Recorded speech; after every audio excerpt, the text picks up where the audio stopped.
Coming up on Mountain News this morning, local ATV enthusiasts will soon be able to have some fun on trails a bit closer to home. And an Eastern Kentucky library prepares to host an event to get teens in our region prepared for the adult world. Dedicated to Eastern and Southern Kentucky, this is WYMT Mountain News this morning.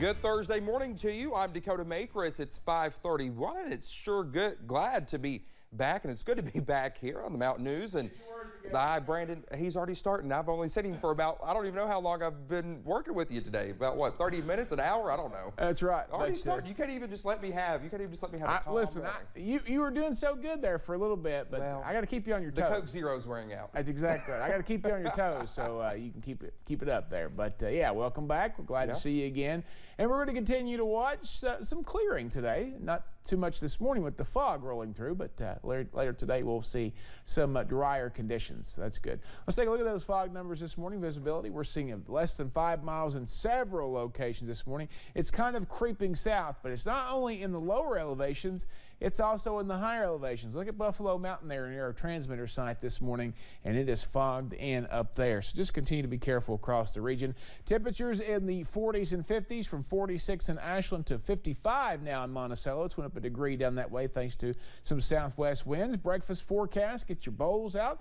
Time for that. We're going to see temperatures in the mid-50s throughout much of the morning, except in some of those areas a little bit cooler there. And then we'll see the 12-hour planner today take us up into the low 60s, low to mid-60s, as sun rises at 7:48 and sets at 5:24. Dakota? All right, Brandon, thank you so much. Well, a man is accused of trying to meet with what he thought was an 11-year-old girl at a movie theater after talking to her online.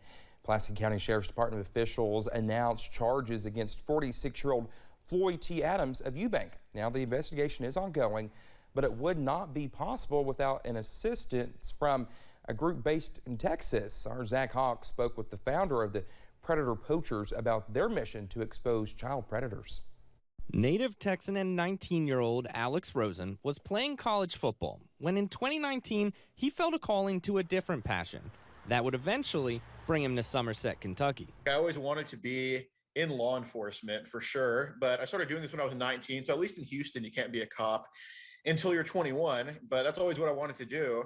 At first, he says he didn't realize the scope of the problem, but then he created a social media profile of a 15-year-old. Within a few minutes, there is someone that works at a hospital in Houston wanting to meet who he thinks is a 15-year-old boy for sex. And from there, it just got progressively worse and worse and worse. That sparked what is a nationwide search for child predators, documented on a YouTube channel. Predator Poachers found a suspect in Somerset who was interested in meeting an 11-year-old. Immediately at the beginning of the video, he's like, well, I got accused of this when I was 15, touching an 8-year-old. Like, wait, what? Like, nobody ever just blurts that out. When Rosen was ready to share his findings, caught on video with law enforcement, the Pulaski County Sheriff's Department took the case seriously. After they told us what had happened, so we conducted our own investigation to determine actually the accusations are a fact of what they are.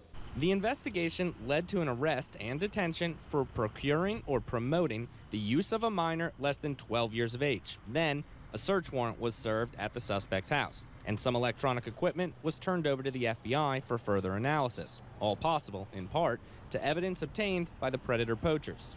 Police can use just the chat logs or whatever, and it's all good. Other times, they truly do look at the videos, like, did they confess to this? So they can make an arrest on the spot. After this operation in Kentucky, the Poachers conducted another one in Tennessee, and 20 arrests have followed the Poachers' action. In Somerset, Zach Hawk, WYMT Mountain News. Now, on Wednesday, Adams was in Pulaski County District Court for a preliminary hearing. Now, the case was sent to a grand jury, and he remains in jail. In Clay County, deputies arrested a man accused of stealing from a scrapyard. Deputies found 40-year-old Jason Wagers with wheels, rims, and other metal. Investigators say Wagers was trying to sell the items back to the scrapyard. Wagers is charged with receiving stolen property. Well, state police say a vehicle hit a man on US 119 early Wednesday morning. It happened in the Goody community of Pike County. Police say 39-year-old Stephen Hackney was hit by a SUV as he was trying to cross the road. He was taken to a nearby hospital and is in critical condition. State police have not said if charges will be filed. Well, when you have an emergency that requires the fire department to respond, time is of the essence, and so is access to water. The Allen Fire Department is building a new station helping to reduce response times by nearly 15 minutes for some homes. The department's also adding additional hydrants to make sure every home in their jurisdiction is within 1,000 feet of a hydrant. As Kimberly Cagley explains, these improvements are aimed at lowering homeowners' insurance rates and increasing the safety of their homes. Any minute saved is another minute that we could be saving a life. In an emergency, time is of the essence for first responders. And if there's an emergency near State Route 1428, response times are a challenge for crews. I only live like 2 blocks away from the fire station.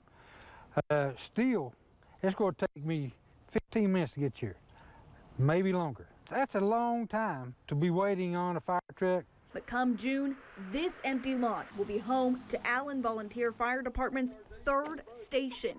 Assistant Chief Joe Reynolds says the end goal is to shorten response times. We'll have all of our district within a 5-mile radius of a fire station. That's not the only improvement rollout aimed at lowering homeowners' insurance rates. Chief Frank Rudder says the department's installed 15 new hydrants in 2021. This street had nothing.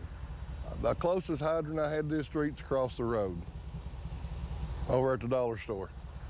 Yes, and I've pushed for this one since last year, because all these people, this will service all these houses. Over the next 5 years, the plan is to have every home within 1,000 feet of a hydrant. We got to have water. Got to protect our people.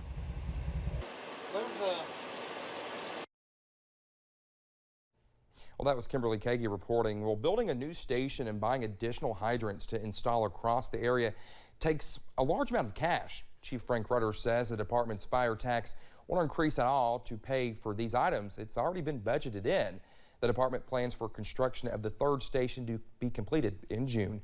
Soon enough, ATV enthusiasts here in Perry County will not have to travel too far to have some fun. The Perry County Fiscal Court is planning to build an ATV Trailhead and RV campground along Kentucky Highway 476 in the Rowdy community. Perry County Judge Executive Scott Alexander says this project will not only benefit the local economy, but will also give those who live in the area something new and exciting to do without having to leave the area. We got to have opportunities for people outside to come in and have fun here and do things here. But it's also a quality of life issue for families here who maybe don't want to travel and go a long ways to actually go down and camp at one of our campgrounds and have a nice weekend of riding their side by side. So it's a huge piece of the puzzle for the growth that we're looking to do here. Well, this trailhead will be connected to the trails in Breathitt and Knott counties, which is a part of a larger operation aiming to connect trails from one end of the Commonwealth to another. The Pike County Library is holding a new class in hopes to help today's teens and tomorrow's adults. WYMT's Jordan Mullins has more from the Pike County Library's Adulting 101 class and how one librarian is helping teens learn the basics of adulthood. When Melissa Hill started at the Pike County Library, there was a need for activities for her own children and other local teens. They love the library, and when I started here there was nothing for the teens to really do, so I asked if I could have a teen group. Hill started planning crafts, book clubs, video game tournaments, and much more for the teens, but noticed a need for some adulting lessons. Adulting 101, as we were doing some of the craft projects like sewing our own Christmas stockings, you'd be surprised how many 16-year-olds had no idea how to thread a needle. And it's like, guys, if you pop a button, what are you going to do? And they're like, buy a new shirt? I was like, no. Teaching teens and young adults the basics of adulthood, like budgeting, household repairs, and simple vehicle maintenance. We're gearing mostly towards like 15 to 25. So it's old enough to, have to be worrying about a flat tire and kind of that age group and everything where you're just getting out of college or, you just got your first job, moving out on your own. In an effort to help the next generation. And maybe if we can teach it to them ahead of time before they're in that situation and feeling overwhelmed about it, then it'll help them out. And develop their adulting skills to the next level. In Pikeville, Jordan Mullins, WYMT Mountain News. Well, Hill says the Adulting 101 class begins on January 12th and will be every other Wednesday from 4 to 5:30. Hill also says no sign-up is required, but to call the Pike County Library at Lee Avenue and let them know if you plan to attend. Well, Reed Elliott is an 11-year-old boy from Corbin who is known as a presidential expert. Loretta Lynn lover, who aren't we all, and an old soul. All of these things landed him on the Ellen Show earlier this week. Reed has many passions. He and his mom shared with producers via Zoom before finding out they were flying out to LA to be on the show. Reed also has battled cancer. JoJo Siwa, who recently launched her Childhood Cancer Foundation, was guest hosting the show, so she was able to award Reed and his family with $10,000. So we're giving you a check for $10,000. I was like, oh, thank you so much. And then they handed out with this huge check, huge big check. And then it was just, my mom and dad were crying. And it was just, I really liked that moment. That was probably my favorite moment on the show. Well, the young boy also had another exciting surprise when Loretta Lynn herself shared his interview to her Facebook page. Well, just ahead this morning, a famous dog show is added to the list of events affected by climbing COVID-19 cases. A lot of those details on the way. Chances for strong to severe storms are possible this weekend as we transition from 2021 into 2022. I'll break down the main threats in about 3 minutes.